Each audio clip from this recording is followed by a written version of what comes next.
હાલો વિદ્યાર્થી મિત્રો, કેમ છો? મારું નામ અમૃત ગોસ્વામી અને આજે આપણે વર્ડપ્રેસની ટોટલી નવી જ સિરીઝ શરૂ કરવા જઈ રહ્યા છીએ. તો વર્ડપ્રેસની અંદર કેવી રીતે ઇઝીલી કોઈ પણ વેબસાઇટ તમે ડેવલપ કરી શકો અને કેવી રીતે કોઈ પણ વેબસાઇટને તમે હોસ્ટિંગ કરી શકો, અથવા તો ડ્રેગ એન્ડ ડ્રોપ જેવી સિસ્ટમ આપણે કહી શકીએ. અને વર્ડપ્રેસ એક એવી વસ્તુ છે કે જેનાથી તમે વેબસાઇટ ફાસ્ટ, સૌથી ઝડપથી કોઈ પણ ડાયનામિક અથવા સ્ટેટિક વેબસાઇટ સારા એવા કમ્પોનન્ટ્સ અને પ્લગઇન્સનો યુઝ કરીને તમે બનાવી શકો છો. બરાબર છે. તો અત્યારની થોડીક આપણે ઇન્ટ્રોડક્શન જોઈએ કે વર્ડપ્રેસ એક્ઝેક્ટલી છે શું અને શા માટે યુઝ કરવું જોઈએ, શા માટે ઇઝીલી આપણે એની અંદર કોઈ પણ વેબસાઇટ ડેવલપ કરી શકીએ છીએ. બરાબર છે. તો આ બધી ઇન્ફોર્મેશન આપણે મેળવશું. એની પહેલાં બેઝિક તમને કહી દઉં કે વર્ડપ્રેસ કેવી રીતે ડાઉનલોડ કરવાનું છે, વર્ડપ્રેસની અંદર કેવી રીતે કોઈ પણ વેબસાઇટ તમે બનાવી શકો છો, તમારા પીસીને કેવી રીતે લોકલ સર્વર કરી શકો છો. આ બધી જ વસ્તુ આપણે શીખવાની છે. બરાબર છે. તો ફર્સ્ટ ઓફ ઓલ વર્ડપ્રેસ અને તમારું શિવાંશ કમ્પ્યુટર ક્લાસીસની અંદર તમારું સ્વાગત છે મિત્રો. તો મારી તદ્દન નવી જ ટોટલી આખી યુટ્યુબ ચેનલ છે, જેને સબસ્ક્રાઇબ કરજો, લાઇક કરજો, ગમશે તમને. અને ટોટલી ગુજરાતીની અંદર તમને બધા જ ટ્યુટોરિયલ્સ, PHP છે, વર્ડપ્રેસ છે, નોડ.js છે, અને બધા જ ટ્યુટોરિયલ, જાવા પ્રોગ્રામિંગના ટ્યુટોરિયલ્સ બધા જ તમને આની અંદર અવેલેબલ થશે. અને ટોટલી ગુજરાતીની અંદર તમને સરળ ભાષામાં સમજાય એવા ટ્યુટોરિયલ્સ તમને આની અંદર મળવાના છે. તો ચોક્કસથી મિત્રો લાઇક કરજો, મેક્સિમમ શેર કરજો, તમારા કોઈ પણ મિત્રો જે શીખતા હોય એને પણ શેર કરજો. કરંટ ટેકનોલોજીસ વિશે પણ અલગ અલગ હું સરસ મજાના વિડીયો બનાવવાનો છું, પણ એની માટે હાલ સ્ટાર્ટિંગ હું વર્ડપ્રેસથી કરું છું, જેનાથી તમને ખૂબ જ સરળતાથી કોઈ પણ વેબસાઇટ ડેવલપિંગના બેઝિક પાયાથી તમને ખ્યાલ આવે કે વેબસાઇટ ડેવલપિંગ કેવી રીતે થાય છે. તો થોડીક એની ઇન્ટ્રોડક્શન છે જે આપણે જોઈશું. ઓકે, તો ઇન્ટ્રોડક્શન. તો વર્ડપ્રેસ એક્ઝેક્ટલી છે શું? તો કે વર્ડપ્રેસ કઈ વેબસાઇટમાંથી મળે? તો wordpress.org is the free and open source content management system that's cold CMS. આપણે એવું કહી શકાય કે વર્ડપ્રેસ શું છે? તો કે CMS. કેમ? કારણ કે કન્ટેન્ટ મેનેજમેન્ટ સિસ્ટમ છે. તમારું કોઈ પણ વેબસાઇટનું કન્ટેન્ટ છે એને મેનેજ કરવાનું છે. તમને એક એડમિન પેનલ સરસ મજાની આપે છે. એની એડમિન પેનલ દ્વારા તે તમારે બધી જ આખી તમારી વેબસાઇટને મેનેજ કરવાની છે. ખૂબ જ ઇઝી છે. શેમાં રાઇટ થયેલી છે? તો કે PHP ની અંદર હાઇપર પ્રી પ્રોસેસ આનું ફૂલ ફોર્મ થાય છે. And pair with the MySQL or MariaDB. આમાંથી કોઈ પણ તમે ડેટાબેઝનો ઉપયોગ કરી શકો છો, બંનેમાંથી કોઈ પણ. અને MongoDBનો પણ યુઝ તમે આની અંદર કરી શકો છો. ફીચર્સ શું છે? તો કે પ્લગઇન્સ આર્કિટેક્ચર છે. ઇટ મીન્સ કે તમારે કોઈ વસ્તુની જરૂરિયાત છે કે મારે આ વસ્તુ ફોર્મ ડેવલપ કરવું છે, કોઈ ગેલેરીની વસ્તુ કોઈ એડ કરવી છે, આ કોઈ વસ્તુ તમારે એડ કરવી છે, તો તમારે બેઝિકલી તમે કોડિંગ થ્રુ કરવા જતા હોય તો તમારે કોડિંગ કરવું પડે, જાવાસ્ક્રિપ્ટનો યુઝ કરવો પડે, HTML, બૂટસ્ટ્રેપનો કોઈ પણ ઉપયોગ કરીને આગળ ચાલવું પડે. જ્યારે આની અંદર બાય ડિફોલ્ટ વર્ડપ્રેસની પોતાની જેટલી બધી લાઇબ્રેરી કે પ્લગઇન્સ અવેલેબલ છે ઇનબિલ્ટ, કે જેની અંદરથી તમે ડાયરેક્ટલી એક્ટિવ કરીને, ડાઉનલોડ કરીને, એક્ટિવ કરીને કોઈ પણ વસ્તુ કરી શકો. એ જ વસ્તુ છે ટેમ્પલેટની અંદર. એટલે કે તમારી જે વેબસાઇટનું ટેમ્પલેટ છે, ઘણા બધા ટેમ્પલેટ એની પોતાની લાઇબ્રેરીની અંદર તૈયાર હોય છે. ફ્રી પણ હોય છે અને પરચેસેબલ હોય છે. બંને તમને મળી રહે છે. એમાંથી તમે કોઈ પણ વસ્તુ તમે ઇઝીલી ડાઉનલોડ કરીને એક્ટિવ કરી શકો છો અને તમારી થીમ સરસ મજાની બનાવી પણ શકો છો. Refer two within WordPress as a theme. અત્યારે આપણે એવું યાદ રાખવાનું છે કે થીમ પણ આપણે ઇઝીલી કરી શકીએ છીએ. WordPress was originally created as a blog publishing system. એટલે કે આપણે ગૂગલના બ્લોગ જોઈએ છે, ઘણા બધી વર્ડપ્રેસને બ્લોગિંગ, વર્ડપ્રેસનું ખુદનું બ્લોગિંગ પ્લેટફોર્મ છે, તો ત્યાંથી એની ખરેખર શરૂઆત થઈ હતી. But he has evolved to support other web content type including more traditional mailing lists and forms, media gallery, membership sites, learning management system, LMS કહેવાય છે, જેને આપણે લર્નિંગ મેનેજમેન્ટ સિસ્ટમ કહીએ છીએ. એન્ડ ઓનલાઈન સ્ટોર પણ આપણે એની અંદર વર્ડપ્રેસની અંદર ઇઝીલી બનાવી શકીએ.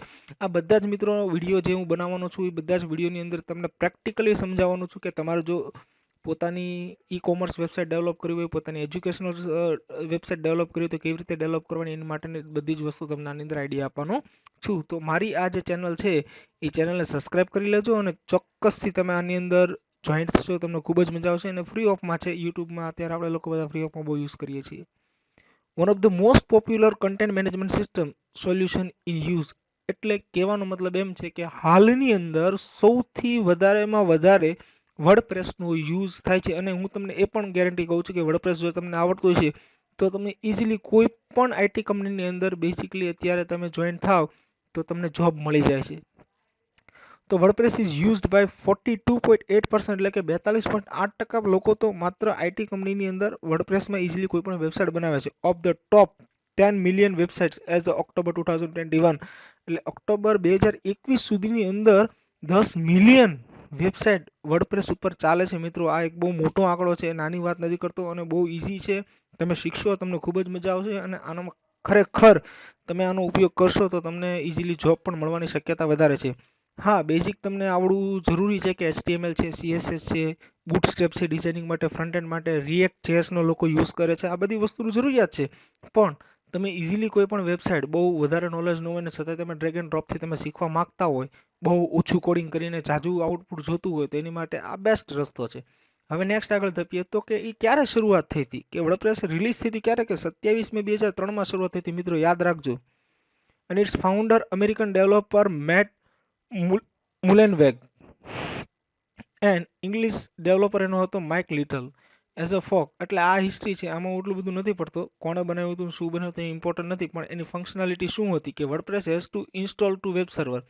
એટલે કે અત્યારે તમે કોઈ પણ વેબસાઇટ બનાવો, એ વેબસાઇટને તમે ઓનલાઈન લાઈવ કરવી હોય તો તમે જે કોઈ પણ સાઇટ ઉપરથી હોસ્ટિંગ પરચેસ કરો છો, મતલબ કે સ્પેસ ખરીદો છો, એ હોસ્ટિંગ પરચેસ વાળા લોકો ઇનબિલ્ટ તમને વર્ડપ્રેસ માટેની સુવિધા ઇનબિલ્ટ આપે છે. એટલે ઇન્સ્ટોલ કરવાને તમારે અલગથી કોઈ ચાર્જિસ કે કોઈ વસ્તુ દેવા નથી, વર્ડપ્રેસ તમને ઇનબિલ્ટ મળી જાય છે. ઇન્ટરનેટ હોસ્ટિંગ સર્વિસ પણ મળે છે લાઇક wordpress.com. આવી રીતે તમને કોઈ પણ બીજા જોતું હોય તો પણ મળી રહે છે. Or a computer running to the software packages .wordpress.org. અને તમારે તમારા કોમ્પ્યુટરની અંદર જો તમારે લોકલ હોસ્ટ તમારા કોમ્પ્યુટરમાં તમારે કોઈ પણ સોફ્ટવેર કે કોઈ પણ વસ્તુ વેબસાઇટ ડેવલપ કરીને બનાવવું હોય તો તમે ઇઝીલી તમારા કોમ્પ્યુટરને એઝ અ હોસ્ટિંગ તરીકે બનાવીને આ વેબસાઇટનું કામ કરી શકો છો. In order to serve as a network host in its own right, એના પોતાના રાઇટ છે, બરાબર છે. A local computer may be used for single user testing and learning purpose. હા, પોસિબલ છે, અત્યારે આપણે કરવાના જ છીએ કે આપણે લોકલ કોમ્પ્યુટરને સર્વર બનાવશું, એની અંદર તે સિંગલ યુઝ કરશું અને એને ટેસ્ટિંગ કરશું અને એમાંથી જ આપણે વર્ડપ્રેસ વિશે શીખશું અને નવી નવી વેબસાઇટ ક્રિએટ કેવી રીતે કરવી એ પણ શીખશું. બરાબર, તો મિત્રો આજની અંદર માત્ર ઇન્ટ્રોડક્શન જ હતું કે કેવી રીતે વર્ડપ્રેસની અંદર કામ કરવું. હવે વર્ડપ્રેસને કેવી રીતે ડાઉનલોડ કરવું એ તમને શીખવાડું છું, બરાબર છે. ઓકે, તો હવે માત્ર આપણે ગૂગલ ઓપન છે આપણી પાસે, ગૂગલની અંદર તમારે માત્ર લખવાનું છે વર્ડપ્રેસ, જો આવી ગયું છે, અને તમારે લખવાનું છે ડાઉનલોડ. જેવું તમે ક્લિક કરશો એટલે wordpress.org આવી જશે, આની ઉપર કરવાનું છે. અને એક વેબસાઇટ છે wordpress.com, જે આપણે બ્લોગ બનાવવા માટે કામ થાય છે, પણ આપણે બ્લોગિંગનું કામ કરવાનું નથી, આપણે એઝ અ ડેવલપર તરીકે વર્ડપ્રેસની અંદર વેબસાઇટ ડેવલપ કરવી હોય તો કેવી રીતે કરી શકાય. તો એ સિમ્પલ ડાઉનલોડ વર્ડપ્રેસ ઉપર ક્લિક કરશું એટલે ઓટોમેટિકલી અહીંયા જો સરસ મજાનું એની પોતાની વેબસાઇટ ખુલી ગઈ છે. યાદ રાખજો, કન્ટેન્ટ મેનેજમેન્ટ સિસ્ટમ નામ છે, અને કન્ટેન્ટ મેનેજમેન્ટ સિસ્ટમ થકી જ આપણે કરી શકીએ છીએ. આ વેબસાઇટની અંદર જો ઇનબિલ્ટ એની થીમ્સ આપેલી છે, એના પ્લગઇન્સ આપેલા છે, આ બધી જ વસ્તુ તમારે જે જોઈએ બધી જ વસ્તુ મિત્રો તમે આમાંથી ડાયરેક્ટલી એની અંદર રીડાયરેક્ટ કરી શકો છો અને ડાઉનલોડ કરી શકો છો. તો આપણે અહીંયા ગેટ વર્ડપ્રેસ ઉપર ક્લિક કરશું અને ડાઉનલોડ એન્ડ ઇન્સ્ટોલ ઉપર ક્લિક કરશું. અને ડાઉનલોડ વર્ડપ્રેસ વર્ઝન અત્યારે 5.8.2 છે, એટલે મૂંઝાવાની આપણે જરૂર છે નહીં. એ જે લેટેસ્ટ વર્ઝન હોય કે અપગ્રેડ વર્ઝન હોય, થોડોક ચેન્જીસ થતો હોય, એટલો ઊંડો ચેન્જીસ હોય કે જેની અંદર આપણને કાંઈ ફરક પડતો હોય નહીં. પણ તમે એઝ અ બિગિનર હજી શરૂઆત કરતા હોય શીખવા માટે, તો એની માટે આપણે જે વર્ઝન આપણી પાસે અવેલેબલ હોય એ લઈ લેવાનું, બરાબર છે. તો તમે જોઈ શકો છો અહીંયા વર્ડપ્રેસ ઓલરેડી મેં ડાઉનલોડ કરેલું છે, આમાં ડાઉનલોડ થઈ ગયું છે, બરાબર છે. બીજી વસ્તુ આપણે જે જોશે, આપણા સર્વરને આપણે લોકલ મશીન બનાવવું પડશે. તો લોકલ સર્વર બનાવવા માટે આપણે અહીંયા ઝેમ્પ સર્વરનો યુઝ કરશું. તો ઝેમ્પ સર્વરને ડાઉનલોડ કરશું. હવે આ ઝેમ્પ સર્વરને ડાઉનલોડ કરવા માટે અહીંયા ડાઉનલોડ ઝેમ્પ પણ છે, એની ઉપર ક્લિક કરશું. અપાચે સર્વરનો યુઝ કરીને તમે કઈ ઓપરેટિંગ સિસ્ટમનો યુઝ કરો છો તમારી ઉપર આધાર છે. અત્યારે PHP વર્ઝન તમને જો અહીં દેખાડે છે વિન્ડોઝ માટે 64 બીટનું, તમે આ પણ કરી શકો છો, આ પણ કરી શકો છો અને આ પણ કરી શકો છો. વિન્ડોઝ માટેના આપણને 3 વર્ઝન આપેલા છે. 7.4ની જરૂર હોય, 8.0ની જેની જરૂર હોય ક્લિક કરીને ડાઉનલોડ કરી દેવાનું. મેં ઓલરેડી મારી સિસ્ટમની અંદર ઇન્સ્ટોલ કરેલું છે, એટલે હું ફરીવાર એને ઇન્સ્ટોલ કરવા જઈશ નહીં, બરાબર છે. તો આપણી પાસે સરસ મજાનું ઓકે ડાઉનલોડ થઈ ગયું છે, ચેક કરી લઈએ. ઓકે થઈ ગયું છે. પોઝ શો ઇન ફોલ્ડરમાં જઈએ એટલે આપણી પાસે ઓલરેડી તૈયાર ડાઉનલોડ કરેલું પડ્યું છે, બરાબર છે. આને આપણે એક્સટ્રેક્ટ કરી નાખશું, રાઈટ ક્લિક કરીને એક્સટ્રેક્ટ ઓલ ઉપર ક્લિક કરશું એટલે મેં ફોલ્ડર મારું જે ઝેમ્પનું ફોલ્ડર મેં મારી સિસ્ટમમાં ઇન્સ્ટોલ કરેલું છે. હા સોરી, તમને ઝેમ્પ કેવી રીતે ઇન્સ્ટોલ કરવું એ પણ મારે તમને દેખાડવું પડશે. તો આ ઝેમ્પ છે, મારી પાસે ઓલરેડી ઇન્સ્ટોલ છે. તો મારું ઝેમ્પનું ફોલ્ડર છે એની બાય ડિફોલ્ટ ડિરેક્ટરી સી ડ્રાઈવની અંદર ઝેમ્પની અંદર અવેલેબલ છે, બરાબર છે. તો આપણો જે કાંઈ ડેટા છે, જે કાંઈ વસ્તુ મૂકવાની હોય, કયા ફોલ્ડરમાં મૂકવાની આમાંથી સર કોઈ પણ ડેટા, તો htdocs નામનું, જેમ સર્વરમાં htdocs નામનું છે, બરાબર છે.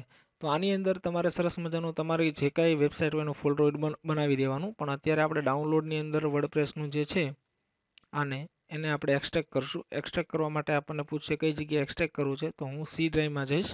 સી ડ્રાઈવમાં જઈને ઝેમ્પ નામનું મારું ફોલ્ડર છે, એની અંદર htdocs નામનું ફોલ્ડર મને મળી ગયું છે. અહીંયા હું સિલેક્ટ આપું છું અને હું એક્સટ્રેક્ટ આપું છું.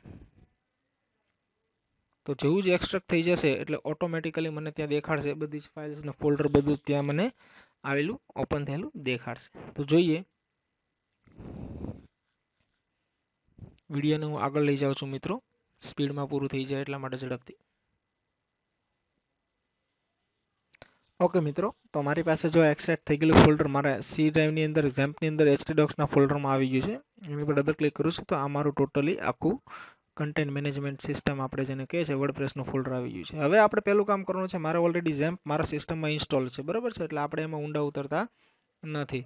તો હવે ઝેમ્પ માટે હું અહીંયા ઝેમ્પ સર્ચ કરું છું. તો ઝેમ્પ કંટ્રોલ પેનલ તમારે ઇન્સ્ટોલ થશે એટલે આવી જશે. હાઉ ટુ ઇન્સ્ટોલ ઝેમ્પ એનો પણ હું તમને વિડીયો બનાવીને આપીશ એટલે તમને ખ્યાલ આવી જશે. ઉબુન્ટુ માટે ઓલરેડી મારા બ્લોગની અંદર હાઉ ટુ ઇન્સ્ટોલ ઝેમ્પ માટેનો મેં વિડીયો બનાવેલો છે, તમે મારો બ્લોગ પણ જોઈ શકશો. તો અહીં તમે જોઈ શકશો ઓલરેડી મારે બંને સર્વિસ સ્ટાર્ટ છે. અહીંયા સ્ટોપ કરી દેવું, સ્ટોપ કરો તો પણ ચાલે, પણ અત્યારે સ્ટાર્ટ છે એટલે આને કંઈ કરવાનું છે નહીં, મિનિમાઇઝ કરશું. આપણે આપણા ગૂગલ ક્રોમની અંદર જઈને જઈશું લોકલ હોસ્ટ, આપણે સર્ચ કરશું. જેવું લોકલ હોસ્ટ સર્ચ કરશું એટલે અહીં વર્ડપ્રેસનું ફોલ્ડર આવી ગયું છે, એની પર ક્લિક કરશું. જેવું તમે વર્ડપ્રેસના ફોલ્ડર ઉપર ક્લિક કરશો, હા મિત્રો, ડાઉનલોડ કરવા માટે ઇન્ટરનેટની જરૂર પડશે. તમારે કોઈ પણ થીમ્સ અને પ્લગઇન્સ જ્યારે તમે વર્ડપ્રેસમાંથી ડાઉનલોડ કરશો ત્યારે પણ તમારે ઇન્ટરનેટની જરૂર પડશે, પણ એ આપણે નેક્સ્ટ વિડીયોની અંદર જોશું. તો આ સેટઅપ છે, યુનાઇટેડ સ્ટેટ ઇંગ્લિશ રહેવા દઈશું. કન્ટિન્યુ પર ક્લિક કરશું. કન્ટિન્યુ પર ક્લિક કરશો, database name, user name, password અને હોસ્ટ નેમ આ આપણે જોવાનું છે. તો અહીંયા લેટ્સ ગો ઉપર તમે ક્લિક કરશો એટલે તમને બધી જ વસ્તુ પૂછશે. ડેટાબેઝ નેમ, તો તમે કોઈ ડેટાબેઝનું નામ અત્યારે બનાવેલું નથી, તો કોઈ એક ડેટાબેઝનું નામ તમારે બનાવવાનું છે, બરાબર. તો એ ડેટાબેઝનું નામ અહીંયા જવાનું છે અને આપણે એક લોકલ હોસ્ટની અંદર php my admin કરીને આપણે ઓપન કરશું.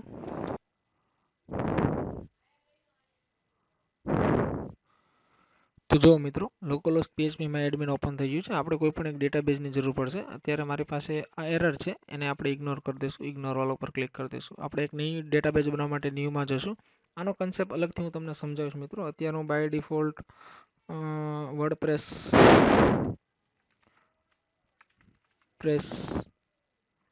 કરીને એક ડેટાબેઝ બનાવી નાખું છું. ક્રિએટ ઉપર ક્લિક કરી દઉં છું તો ડેટાબેઝ બની ગયો છે, બરાબર. તો હવે અહીંયા આપણે લખી શકશું વર્ડપ્રેસ, લખેલું છે એટલે એમાં આપણે આગળ વધશું. વર્ડપ્રેસ યુઝર નેમની અંદર શું હશે સર? તો યુઝર નેમની અંદર હશે રૂટ. ઓકે, તો બાય ડિફોલ્ટ આપણે અહીંયા લખી નાખશું. ડેટાબેઝનું નામ આવી ગયું વર્ડપ્રેસ. હવે આપણે લખી નાખશું root. By default user name root. પાસવર્ડની અંદર આપણે બ્લેન્ક છોડી દઈશું, કોઈ પણ પાસવર્ડ નહીં આવે. અહીં લોકલ હોસ્ટ હોવા દઈશું. ટેબલ પ્રિફિક્સ, ઇટ મીન્સ કે તમે જ્યારે ટેબલ ક્રિએટ કરશો ત્યારે ટેબલનું નામ શું આપશો ડેટાબેઝમાં, તો આપણે WP ની બદલે શું નામ આપવું હોય, તો માની લો કે મારે આપવું હોય CSCC આપવું હોય તો હું આપી શકું અને સબમિટ ઉપર ક્લિક કરું છું. તો all right, Spark, you made your thought is part of this installation. WordPress cannot now communicate with your database if you are already ready to time go. Okay, run to this installation આપણે click કરશું. Okay, હવે આપણી website છે એને આપણે configure કરવાનું કામ છે. આપણે વેબસાઇટ કયા નામે બનાવી છે, શું બનાવી છે, એ વેબસાઇટનું આપણે કોન્ફિગરેશન કોઈ પણ કરવાનું છે, બરાબર છે. તો હું અહીંયા વેબસાઇટનું નામ કોઈ પણ આપી દઉં છું અત્યારે હાલ. શિવાંશ લર્નિંગ પ્લેટફોર્મ આવું નામ આપી દઉં છું. હવે તમારે તમારું એકાઉન્ટ, ઇટ મીન્સ કે જ્યારે તમે ઓપન કરશો ત્યારે તમારા વર્ડપ્રેસનું લોગિન, તમારું યુઝરનેમ અને પાસવર્ડ તમારે નક્કી કરવાનો છે. જો યુઝરનેમ માટે પણ એના નિયમો આપેલા છે. User can have only alphabetic characters, પેટ અંડરસ્કોર આઇફોન પીડીએર એન્ડ સિમ્બોલ, બરાબર. તો અહીંયા હું યુઝરનેમ XYZ કોઈ પણ આપી દઉં છું, એડમિન આપી દઉં છું. પાસવર્ડ સ્ટ્રોંગ, પાસવર્ડ કોઈ પણ હું ક્રિએટ કરું છું. જે હું જે ટાઈપ કરું છું એ પાસવર્ડ આપણે હાઇડ કરી દઈશું, અમારે જોવો છે નહીં, બરાબર છે. તો હું પાસવર્ડ આપી દઉં છું.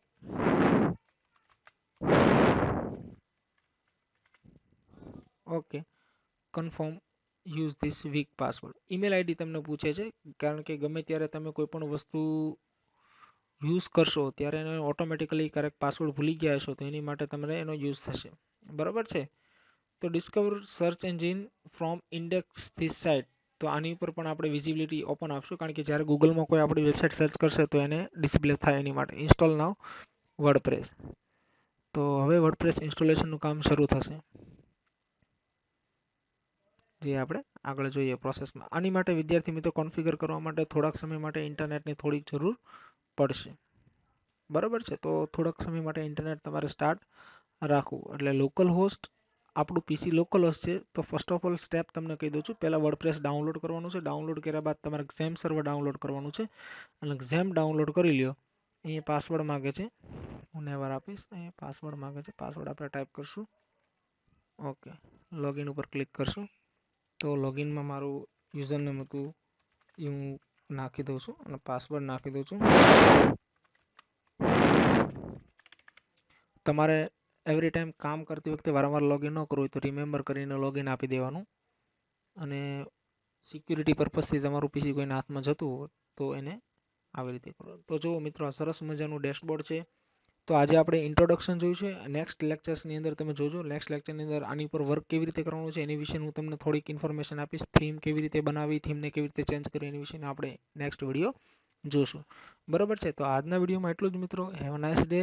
Bye bye. નેક્સ્ટ વિડીયો માટે પ્રિપેર રહેજો, જોતા રહેજો. ન સમજાય તો મને નીચે ચોક્કસથી કમેન્ટ કરજો. Have a nice day. Bye bye.